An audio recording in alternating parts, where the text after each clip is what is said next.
Përshëndetje të nderuar shikues, po fillojmë edicionin e lajmeve të orës 23 në RTK. Presidenti Thaçi ka ripërsëritur se Asociacioni i Komunave me Shumicë Serbe do të formohet sipas ligjeve të Kosovës, dhe se pret reflektim edhe nga Beogradi për njohjen e realitetit të ri në Kosovë. Thaçi në një intervistë për RTK-n ka folur edhe për dialogun Prishtinë-Beograd, për funksionimin e institucioneve të Kosovës, për marrëdhëniet e Kosovës me Turqinë pas zhvillimeve të fundit si dhe çështje të tjera. Ndjekim pjesë të intervistës. Në çfarë forme do të bëhet Asociacioni i Komunave Serbe? Tash është një debat për cilin po flitet. Vlerësoj se nuk ka shumë nevojë për debate, sepse gjithçka është e qartë, do të bëhet sipas parimeve të Brukselit, sipas kushtetutës së Kosovës, ligjet e Kosovës, opinionet e Gjykatës Kushtetuese të Republikës së Kosovës, ligjet e veçqeverisë lokale, pra do jetë gjithçka sipas legjislacionit kosovar dhe standardeve evropiane.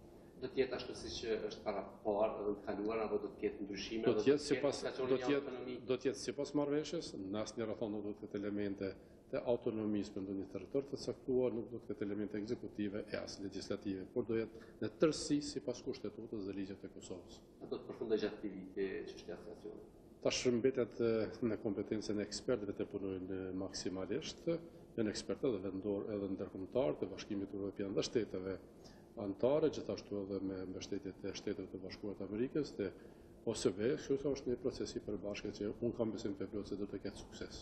Pas arrestimit të gjyqit në Kosovë, çfarë janë marrëdhëniet tani me shtetin serb dhe a pritet raund tjetër i bisedimeve me presidentin? Rasti i gjyqit as nuk i përmirëson, as nuk i prish relacionet çfarë kanë qenë në të kaluarat me Serbinë, janë raporte të një përkushtimit të korrektësisë për vazhdimin e dialogut në shtetit e Kosovës dhe Serbisë. Zyrtari serb ka shkelur ligjet e Kosovës, ka cënuar integritetin territorial të vendit, ka marrë atë që ka merituar, policia e Kosovës ka bërë punën e vet, autoritetet tjera gjithashtu. Prandaj zhurma që është bërë për të paraqitur si viktim gjyqi apo Serbia është e pajustifikueshme, është një lojë e vjetër se për të paraqitur gjithmonë si viktim, për fat keq disa njerëz po binë ndikim të kësaj loje viktimizuese të Serbisë, sido që tjetë edhe Serbia ka kuptuar definitivisht se Kosova është shtet, funksionojnë ligjet e Kosovës dhe në këtë drejtim do të jemi të pa kompromis. Si po shihni funksionimin e Kuvendit të Kosovës? Tani kemi edhe një pozitë cila nuk ka numra, por kemi edhe deklaratat e Lidhjes Demokratike të Kosovës, e cila po kërkon që vendi të shkojë në zgjedhje. Mendoj se vendi është institucionalisht stabil, me institucione efektive dhe Kuvendin edhe qeverinë. Dy barësit e institucioneve dhe të parlamentit, zoti Veseli dhe zoti Radina, janë duke bërë një punë të mirë. Kuvendi është duke nxjerrë ligjet e nevojshme, të domosdoshme, ligje këto në çantisa për këtë legjislacionit në një kuptim të thellë të reforma, mund të them që po ndodhin. Ndërsa qeveria gjithashtu zoti Radina po nxjerr mendime të duhura, mendime të pritshme, mendime që do të mund të ndryshojnë jetën e njerëzve në Kosovë për të mirë dhe konsolidimin e shtetit. Kemi një koordinim të mirë të këtyre përkushtimeve, qoftë president, kuvend apo qeverinë, ato që na mbesin punë tjera antarë, por shoh si një funksionim normal, stabil dhe efektiv të gjitha institucioneve të vendit. Kryetari i Kuvendit Kadri Veseli ka udhëtuar për në Sloveni, ku po merr pjesë në sesionin e 5 të Asamblesë Parlamentare të Procesit të Bashkëpunimit të Evropës Juglindore. Pjesëmarrja e delegacionit të Kosovës në këtë asamble ka rëndësi të veçantë për faktin se në vitet 2019-2020 Republika e Kosovës do ta udhëheqë këtë asamble. Shteti sloven e ka nderuar kryeparlamentarin kosovar Kadri Veseli në darkën e kryeparlamentarëve, duke e ulur atë në qendër të takimit, pranë homologut të tij sloven. Në Ljubljan ka nisur sesioni 5 të Asamblesë Parlamentare të Procesit të Bashkëpunimit të Evropës Juglindore. Në këtë sesion po merr pjesë delegacioni kosovar në përbërje të kryetarit të Kuvendit të Kosovës Kadri Veselit dhe deputetëve Abdullah Hoti, Zenun Pajaziti, Ismail Kurteshi dhe Glauko Njufca. Deputetët e komisioneve kanë zhvilluar takimet me homologët e tyre që janë në përkomitete. Pjesëmarrja në këtë sesion të 5 është të vlerësuar e rëndësishme dhe po kërkohet që vitin e ardhshëm kjo asamble të mbahet në Kosovë.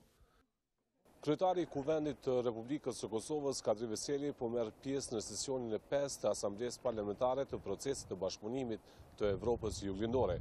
Iniciativë rajonale që u themelua në vitin 2014 si rezultat i bashkëpunimit 20 vjeçar që tregon interesin e qëndrueshëm të parlamenteve të 13 vendeve të Evropës Juglindore për bashkëpunim dhe zhvillim të qëndrueshëm të rajonit. Gjatë pjesëmarrjes në sesionin e 9 të Asamblesë Parlamentare, kryeparlamentari Kadri Veseli do të paraqesë të arriturat e Kosovës dhe progresin e shënuar nga legislativi kosovar në rrugën e Kosovës drejt integrimeve evropiane. Gjatë qëndrimit në Ljubljan, nesër, kryeparlamentari kosovar Kadri Veseli do të pritet në takim të posaçëm me homologun sloven kryetari i Asamblesë Kombëtare Milan Brgles. Qëllimet e Asamblesë Parlamentare lidhen drejt për drejt me rajonin e Evropës Juglindore dhe çështjet aktuale në fushën e politikave evropiane dhe integrimit evropian. Një lajm i mirë ka ardhur nga raportuesja për Kosovën Tanja Fajon. Ajo i ka dhënë notë pozitive Kosovës sa i përket përmbushjes së kritereve për liberalizimin e vizave. Në një përgjigje, Slovenia Fajon ka thënë se kur është fjala për luftën kundër korrupsionit dhe krimit të organizuar, është bërë progres i madh. Megjithatë, Fajon në përgjigjen e saj nuk ka folur konkretisht se kur mund të ndodhë liberalizimi i vizave. Në anën tjetër, një takim shumë i rëndësishëm është zhvilluar sot nëpërmjet kancelares gjermane Angela Merkel dhe presidentit serb Aleksandar Vučić. Aty kancelaria gjermane i dha shumë mesazhe Serbisë për Kosovën. Merkel ka shprehur bindjen se ky takim do t'i kontribuojë gjetjes së zgjidhjes për çështjen e Kosovës, pavarësisht sa e vështirë të jetë. E Vučić tha se Serbia duhet të marrë vendime të dhimbshme dhe të rënda në të ardhmen, nëse dëshiron të jetë pjesë e Bashkimit Evropian. Presidenti i Serbisë Aleksandar Vučić sot është takuar me kancelaren gjermane Angela Merkel. Merkel ka shprehur bindjen se ky takim do t'i kontribuojë gjetjes së zgjidhjes për çështjen e Kosovës, pavarësisht sa e vështirë të jetë. Në një paraqitje të përbashkët, kancelaria Merkel tha se Serbia ka rol bosht sa i përket Kosovës dhe Bosnjë e Hercegovinës, prandaj është e rëndësishme të ketë shkëmbime intenzive dhe të afërta. Duke aluduar për Kosovën, presidenti i Serbisë Aleksandar Vučić ka paralajmëruar se do të marrë vendime të dhimbshme dhe të rënda në të ardhmen nëse Serbia dëshiron të jetë pjesë e Bashkimit Evropian. Ai Torthorazi gjatë një paraqitje para mediave ka thënë se nëse vendi i tij dëshiron të bëhet pjesë e Bashkimit Evropian, duhet t'i normalizojë marrëdhëniet mes Kosovës një herë për gjithmonë. Nuk e ka thënë direkt, por ka lënë të kuptohet se pa njohjen e Kosovës, Serbia nuk mund ta ndjekë rrugën e saj drejt integrimit në BE. Vučić ka thënë se as Serbia, por as vendet e Ballkanit perëndimor nuk duan konflikt të ri, meq kjo do të ishte fatale për të gjitha vendet dhe popujt. Me shumë korreshti dëgjojmë porositë e kancelares Merkel për rrugën që Serbia duhet të ketë në integrimin në BE. Për të shkuar përpara duhet të marrin vendime shumë të vështira dhe të dhimbshme për të vazhduar këtë rrugë. A do të jetë integrimi i Serbisë në BE në vitin 2025 varet nga vetë ne, punët që i kryejm, por edhe ngjarjeve që ndodhin në rajon. Me dy fjalë mund të them se Serbia është për paqe dhe stabilitet dhe se nuk e përkrah asnjë lloj konflikti në Ballkan, sepse secili tension, ngjarje e tillë, i cili do popull mund të na kthejë mbrapa për 100 vjet. Unë do të bëj çmos që gjërat e tilla mos të ndodhin. Kancelaria gjermane Angela Merkel citohet të këtë thënë se për Gjermaninë në Bashkimin Evropian ka në rëndësi zhvillimet në Ballkanin perëndimor, ndërsa paralajmëroi samitin e Sofjes në muajin maj, e më vonë edhe konferencën e formatit të Berlinit në Londër. Ndërrojmë temë. RTK shpalos rrëfimin ekskluziv të një të miture e cila u përdhënua dhe u trafikua që nga mosha 12 vjeçe. Shifrat e personave të trafikuar për institucionet e vendit janë shqetësuese, pasi që shumica prej tyre janë në moshën 18 vjeçe. Ndjekim një pjesë të hulumtimit të përgatitur nga gazetarja Kaltrina Rexhepi. Ishte janari i vitit 2012, kur Arta takoi dy djemë që si njihte me parë. Ajo ka dashur të mbetet anonime, ndërsa emri Arta nuk është emri i saj i vërtet. Më kanë marrë, më kanë hypë në kare dhe më kanë çuar në banesë, ku që ato më kanë përdhunu, do me thonë 2 persona. Viktima pas 5 vjet që kishte duruar përdhunim, torturë dhe shantazh, kishte vendosur që rastin ta ndante me familjen dhe policin. Kur jam nisë me shku në shtëpi, unë jam konkret sheja, në trop, në fytyrë, në qafë, e kom pas bluzën e të shkymet, mbrenshme mas, si kom pas heq. Por kryerësit e kësaj vepre penale nuk u dënuan aq sa e parasheh Kodi Penal i Republikës së Kosovës, kështu thonë njohësit e drejtësisë. Në rastet e tilla që ju keni intervistuar dhe në rastet konkrete, më thonë, dënimet janë maksimale që është dënuar mbi 4 vite. më thonë, kryesi kryesor, ndërsa të tjerët janë dënuar me dënime më të ulta. Një dënim ka që but për një tmitur, abuzim i vazhdueshëm, torturim, mbajtje e tmiturës dhe vazhdimisht e abuzuar seksualisht është mjaft i ulët.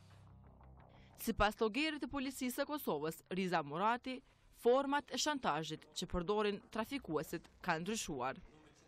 Nuk kemi një trafikim të stilit klasik të mbylljes dhe të ushtrimit dhunës sistematike për të qëndruar në një ambient të mbyllur apo të kryer aktivitete të shfrytëzimit në forma ndryshme. Domthonë, trafikimin e kena në atë formën që ato mbahen në kontroll përmes mjeteve tjera të shantazhit.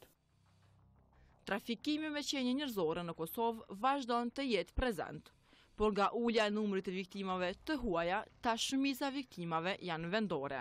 Vetëm në vitin 2017 nga 32 viktima, 19 janë të mitura kosovare.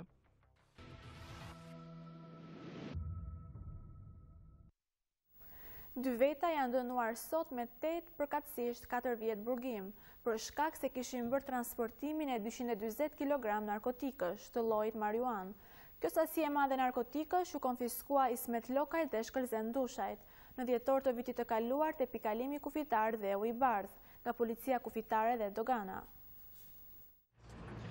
Gjykata themelore në Gjilan ka shpallur akt gjykim dënues ndaj dy të akuzuarve Ismet Lokaj dhe Shkelzen Lushaj, ndërsa akt gjykim lirues për të akuzuarit Muhamet Latifi, Nasër Bekteshi dhe Xhelal Ramadani. Të akuzuarit shqiptar, dënim e burgim dhe dënim e gjobë. Të akuzuarit Ismet Lokaj, dënim e burgim të gjatë prej 8 viteve dhe dënim e gjobë në shumën prej 16.000 eurove, të cilat dënime do të ekzekutohen nga dita kur ka gjykim të bëhet i formës së prerë. Koha e kaluar në para burgim, nga data 20/12/2016 e deri në shfrytërinë e gjykimit do të llogaritet në dënimin e shqiptuar me burgim. Shkëlzen Lushaj, dënim e burgim të gjatë prej 4 viteve dhe dënim e gjobë në shumën prej 12.000 euro. Të akuzuarit ngarkohen me veprën penale, transportim i narkotikeve të llojit marijuan me sasi prej 240 kg-sh. Të akuzuarit Ismet Lokaj dhe Shkëlzen Lushaj me dashje dhe përgatitje paraprake në bashkëpunësim, pa autorizim, me qëllim shitje dhe shpërndarje kanë transportuar substancë narkotike të llojit marijuan, e cila janë shpallur me hecë narkotik i rrezikshëm në sasi prej 240 kg e 723.6 gram. Rastin e fjalë ndodhej në muajin dhjetor, ku policia kufitare e Kosovës në bashkëpunim me doganën njoftuan për konfiskimin e 240 kg substancë narkotike tek dheu i bardh. E për dyshimet të përdorimit të narkotikëve e prishje të qetësisë publike, mbrëm policia ka arrestuar disa anëtar të lëvizjes Studim Kritik Veprim, të afërt me vetëvendosjen, të cilët po festonin në parkun e qytetit 8 vjetorin e themelimit të lëvizjes. Aty 8 policë u lënduan derisa hasën në rezistencën e anëtarëve të kësaj lëvizjeje. Të arrestuarit i kanë mohuar deklaratat e policisë. Anëtarët e lëvizjes studentore Studim Kritik Veprim mbrëm shfrytzuan hapësirat e parkut të qytetit që ta festojnë 8 vjetorin e kësaj lëvizjeje. Ata kishin dalë aty pa leje të komunës e policisë. Por pas disa thirrjeve nga ana e banorëve për prishje të qetësisë, policia e Kosovës ka ndërhyrë duke hasur në rezistencë. Aty janë lënduar 8 policë. Saktësisht rreth orës 22:47, policia e Kosovës prapë ka marrë thirrje telefonike nga qytetarët, lenceket se kanë qenë disa thirrje telefonike, ku ceket se prapë në atë lokacionin e njëjtë të parkut të qytetit ka disa persona që kanë lëshuar muzikë me zot lart, janë duke përdorur pije alkolike dhe janë duke konsumuar narkotik. Atëherë policia është shkuar me një patrull në vendin e ngjarjes. Në momentin që ka shku policia në vendin e ngjarjes, atëherë ka hasur në rezistencë nga persona të ndryshëm që pavarësisht kanë qenë rreth 100 persona. Në atë moment patrulla e policisë ka kërkuar asistencë dhe kanë shkuar të gjitha njësitë policore në vend ngjarje. Por aktivistë të kësaj lëvizjeje mohuan ta kenë prishur rendin dhe qetësinë dhe të kenë përdorur pije alkoolike dhe narkotik. Ata thanë se kanë kërkuar leje nga policia. Asnjë substancë e jashtëligjshme nuk është përdorur aty prej studentëve. Aktivistët e SKV-s njihen gjithandaj universitetit për sjellje shembullore e suksesit të larta. Aktivitetet e qëndrimit tona po ashtu janë të kësaj natyre, andaj kjo është ajo që përbën kërcënimin për grupe dhe klane të caktuara. Antarët e kësaj lëvizjeje thanë se do t'i padisin policët të përfshirë në rastin e mbrëmshëm. 3 ministra do të përballen në ditët në vazhdim me drejtësinë për shkak të akuzave se kanë bërë keqpërdorim të pozitës zyrtare. Por tani për tani ata nuk e kanë ndërmend dorëheqjen. Madje as kryeministri nuk do t'ua kërkojë një gjë të tillë. Haradinaj tha se është herë të merret një vendim, derisa gjykata duhet ta jap vlerësimin. Kabineti qeveritar i Kosovës aktualisht ka 3 ministra, mbi të cilët rëndojnë aktakuza për vepra të ndryshme të cilat i ngarkojnë. Ministri i Zhvillimit Ekonomik Valdrin Luka, i cili vjen nga AKR, akuzohet nga prokuroria për konflikt interesi në kohën sa ai drejtonte Agjencinë për Promovim të Investimeve. Ai dyshohet se sa ishte në krye të kësaj agjencie, kishte filluar procedurat për dhënien e 20.000 eurove si formë subvencioni për OJQ-n Gjakova Innovation Center, në të cilën kishte qenë themelues. Ndaj ministrit të inovacionit Besim Beqaj, i cili vjen nga PDK, ditë më parë, prokuroria speciale ka ngritur aktakuz me dyshimet për kryerjen e veprës penale, shkelja e statusit të barabartë të shtetasve dhe banorëve të Kosovës në bashkëkryerje. Beqaj akuzohet se në cilësinë e ish ministrit të zhvillimit ekonomik ka keq përdorur pozitën zyrtare, duke bashkëpunuar edhe me persona të tjerë në aferën e quajtur Pronto për dhënien e privilegjeve dhe përparësive të kundërligjshme personave të cilët kanë konkuruar në funksione të rëndësishme. Së fundi, prokuroria ka ngritur aktakuz edhe ndaj ministrit të infrastrukturës që vjen nga AAK, Pal Lekaj. Ndaj tij rëndon akuza me dyshime për keqpërdorim të detyrës zyrtare në kohën sa ishte kryetari komunës së Gjakovës. Prokuroria ka bërë të ditur se Lekaj dyshohet për 2 vepra penale, përvetësim në detyrë dhe keqpërdorim i detyrës zyrtare. Megjithatë, ministri Pal Lekaj sot ka deklaruar se ndaj tij nuk ka aktakuz, por vetëm pretendime të prokurorisë. E keni gabim kur thoni që është ngrit aktakuz, or janë pretendime të prokurorisë që duhet të vërtetohet në gjykatë dhe prandaj unë asnjë vendim nuk e kam gjykatës, por as nga prokuroria. Nuk do them as ma shumë as ma pak dhe do t'ja le fjalën gjykatë. Deri më tani asnjë nga ministrat e sipërpërmendur nuk kanë dhënë dorëheqje nga funksionet ekzekutive. Ata, duke thënë se janë të pafajshëm, janë shprehur të gatshëm të bashkëpunojnë me drejtsinë, por jo edhe të dorëhiqen. Kërkesën për dorëheqjen e tyre tani për tani nuk do ta bëj as kreu i qeverisë. Vetë shpallja e aktakuzave ndaj kujt qoftë, këtë rast po e dëshmon një farë niveli tjetër gjendje shënë dhe ligj. Mirë po edhe veprimet në shpallje të aktakuze janë bazuar ligj. Pra një aktakuz që një gjykatë ose një qenë ligjor nuk e ka shërtu, pra është e hershme marrja vendimeve të nivelit tonë lidhur me këtë, por mos harroni fakti që po ngritën këto aktakuza, edhe ai fakt flet. Bashkimi Evropian disa herë ka kërkuar institucioneve të vendit që të mos lejojë që personat me aktakuza të mbajnë poste publike. E shumë shpejt priten dënime të ashpra për ata që kryejnë veprën e korrupsionit dhe krimit të organizuar. Projekt kodi i ri penal sot është miratuar në qeveri, derisa dritën e gjelbër pritet t'ia japë Kuvendi i Kosovës pas miratimit. Veprat e korrupsionit dhe krimit të organizuar nga janari vitit të ardhshëm pritet të marrin dënime të ashpra. Kështu parashihet në projekt kodin e ri penal të Kosovës, i cili u miratua sot nga qeveria e Kosovës. Miratimi i këtij projekt kodi u cilësua i rëndësishëm për luftën kundër krimit të organizuar dhe korrupsionit.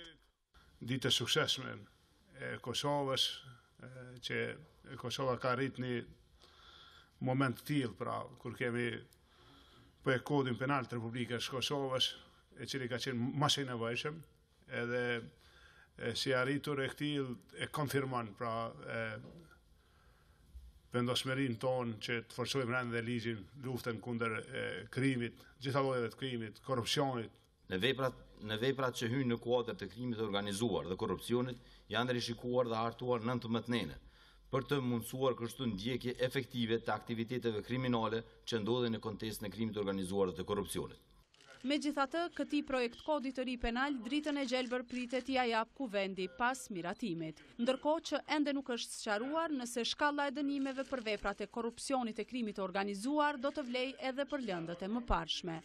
Qeveria e Kosovës në mbledhjen e saj ka miratuar edhe propozimin për shpalljen me interes të veçantë disa prona në Prishtinë, Zllatar, Hajvali, Matiqani Çagllaviz, ku pritet të ndërtohen dhe barten institucionet qeveritare.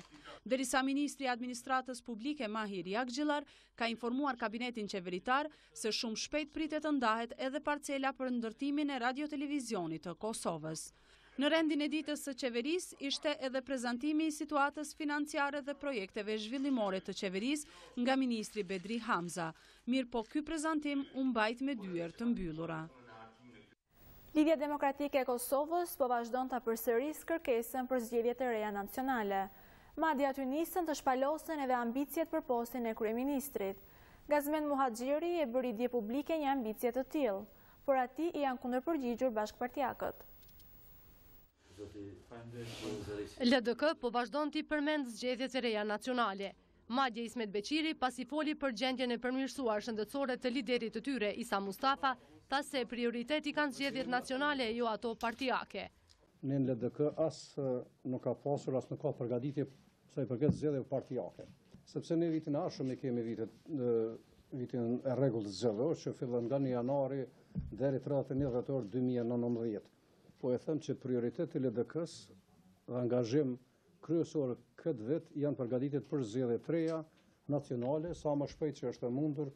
Përndryshe, puna e zgjedhjeve të reja nacionale ende është vetëm në nivel kërkesash, por dje në LDK u shpalosën ambicjet e para për postin e kryeministrit. Ishte Gazmend Muhaxhiri, kryetari i PES, ai i cili tha se e meriton këtë post. Por bashkëpartiaku i tij thotë se Muhaxhiri është ngutur pak. Ju e dini që ka aspirant bukur shumë, edhe nuk e shoh që është e keqe kjo. Kjo tregon që kemi shumë njerëz që mund të jenë nesër në krye të qeverisë së Kosovës, po shumë e qartë se secili që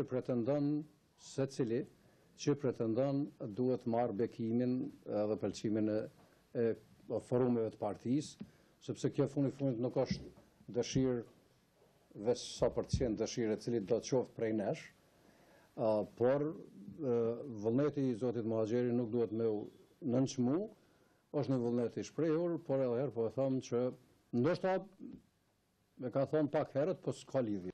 Kujtojmë se Kosova vetëm para 8 muajsh ka dalë nga procesi i zgjedhjeve të përgjithshme.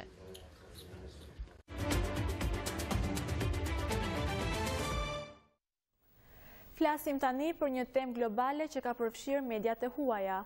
SBA dhe Franca kanë thënë se kanë prova se është kryer sulm kimik në Siri dhe bashkë me Britaninë e Madhe po konsiderojnë nisjen e sulmeve ushtarake kundër regjimit sirian. Por ministri i jashtëm rus Sergej Lavrov ka deklaruar se sulmi raportuar kimik në Siri është orkestruar nga agent të huaj. Мы передали очень значительный объем. Në një konferencë për media, ministri i jashtëm rus Sergej Lavrov ka thënë se ka prova të pakundërshtueshme se sulmi kimik ishte pjesë e siç ka thënë fushatës rusofobike nga një shtet të cilit nuk ja përmendi emrin. Ai gjithashtu ka thënë se specialistët rus nuk kishin gjetur gjurmë të armëve kimike në vend ngjarje. Shtetet e Bashkuara dhe Franca kanë thënë se kanë prova se është kryer sulm kimik në Siri dhe bashkë me Britaninë e Madhe po konsiderojnë nisjen e sulmeve ushtarake kundër regjimit sirian. Por aleati i saj Rusia ka paralajmëruar Shtetet e Bashkuara se sulmet ajrore paraqesin rrezik për një luftë mes dy vendeve. Pavarësisht kërcënimit rus, shtëpia e bardhë ka thënë se është duke shqyrtuar me aleatët e saj se si do t'i përgjigjen sulmit të fundit kimik në Siri. Inspektorët e pavarur të armëve kimike janë rrugës për në Siri, respektivisht në gotën lindore ku ndodhi sulmi për të mbledhur prova. Aktivizimi i shteteve perëndimore ndodhi pas sulmit të dyshuar kimik në qytetin rebel Duma të shtunën e kaluar, ku u vranë shumë njerëz sipas aktivistëve të opozitës, mjekëve dhe punëtorëve humanitar.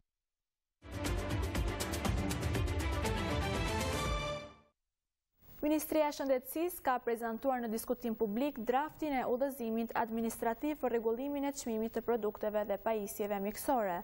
Ky udhëzim përcakton kriteret e çmimeve për produkte nga lista e barnave esenciale. Ministri i Shëndetësisë Uran Ismaili ka prezantuar sot draft udhëzimin administrativ për rregullimin e çmimeve për produktet mjekësore, i cili përcakton kufit e çmimeve të cilat Ministria e Shëndetësisë apo autoriteti kontraktues do t'i lejojë të blihen. Përcakton kufit e çmimeve të cilat Ministria e Shëndetësisë apo autoritetet tjera kontraktuese në të ardhmen do të lejojnë të blejnë duke lënë hapësirë për konkurrencë e cila natyrisht duhet zhvillohet nën çmimin i cili do të konsiderohet si maksimal.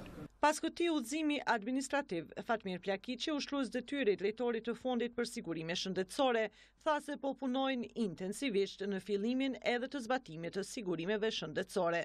Përcakton kriteret apo metodologjinë e përcaktimit të çmimeve për produkte dhe pajisje, të cilat janë të domosdoshme, nga lista e bornave esenciale, qoftë atyre të cilat janë pjesë e furnizimit për institucione publike shëndetësore, apo të atyre të cilat do të rimbursohen nga fondi.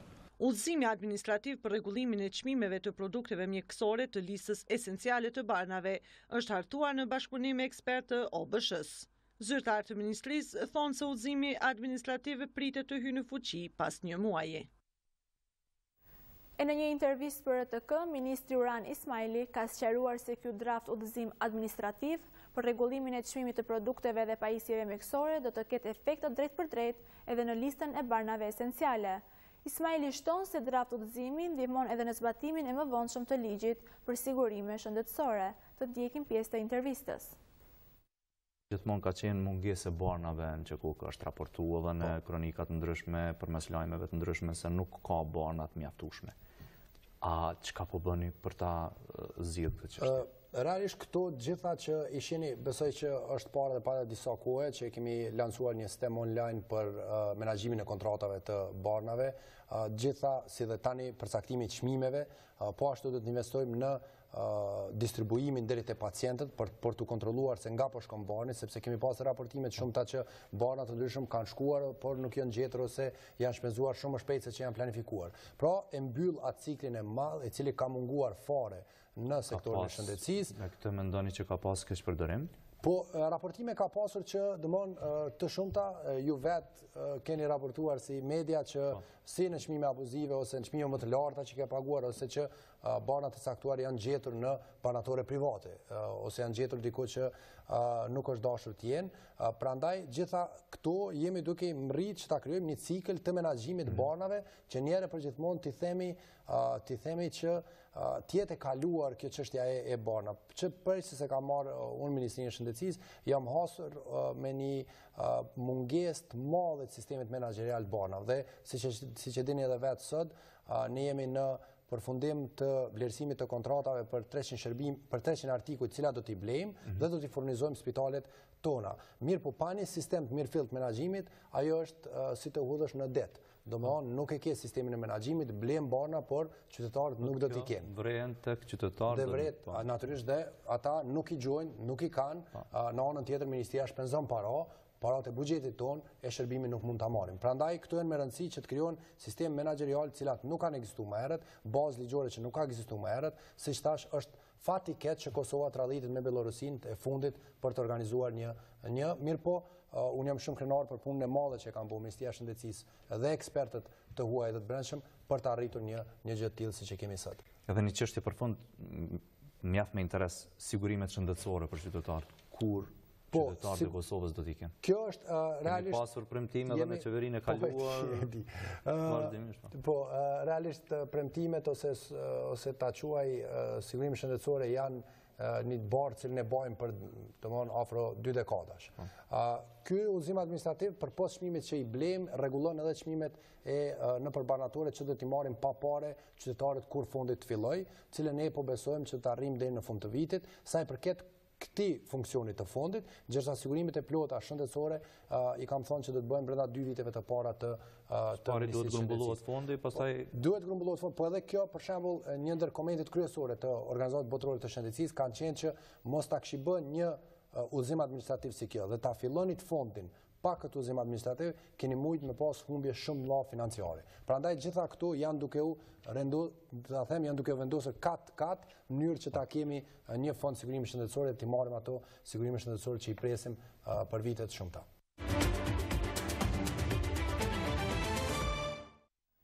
Në kuadër të javës së bibliotekës në Kosovë, arsimi dhe trajnimi bibliotekar, organizata Brini dhe Gap organizoi ekspozitën për te detyrës të diplomatëve, që kanë shpëtuar hebrejnë për gjatë Holokaustit. Ekspozita ju dedikua diplomatëve që shpëtuan hebrejnë gjatë luftës së dytë botërore. Ndryshe këta diplomat njihen nga Izraeli me titullin të drejtit në mesin e popujve. Me këtë rast u kërkuan mbështetja e qeverisë së Kosovës dhe komunës së Prishtinës për një vend ku do ndërtohet sinagoga. Organizatorja e ekspozitës Besarta Pasoma tha se kjo ekspozit i dedikohet diplomatëve të cilët shpëtuan popullin hebre gjatë luftës së dytë botërore e të cilët njihen me titullin të drejtit në mesin e popujve. Kjo ekspozit i dedikohet diplomatëve të cilët mbështetën popullin hebrej gjatë regjimit të nazizmit në luftën e dytë botërore. Andaj ne edhe sot kërkojmë mbështetjen e qeverisë së Kosovës dhe komunës së Prishtinës që të kemi një sinagogë. Në kuadër të kësaj ekspozite, mesazh solidarizues dhe të paqes dha edhe ambasadori i Çekisë Ivo Shilhavi. Njëri prej ambasadorëve të Republikës Çeke gjatë luftës së dytë botërore ju ka lëshuar viza hebrenjeve për t'i shpëtuar nga nazistët, kështu që ne ju bëjmë thirrje edhe politikanëve kosovar që të mbajnë etikën e njerëzimit. Edhe Rushdi Shkodra nga Bet Izrael Kosova tha se këtij komuniteti i duhet mbështetja e qeverisë dhe komunës së Prishtinës, nga se për kaq vite u mungon sinagoga. Jemi vetë nga kryeqendra në Evropë që s'kemi sinagogë. Edhe besoj që shumë shpejt dhe kjo do të ketë një lajm të mirë. Dhe kjo ngjarje që sot po flasim ne, është edhe 70 vjetori i themelimit të shtetit modern të Izraelit, i cili do të ndodhë në 14 maj vonë këtë vit. Në fund u prezantua edhe një video e shkurt nga Ministria e Izraelit. Ishin këto të gjithë informacionet e përgatitura për këtë edicion informativ, ju falenderojmë për vëmendje, mirupafshim.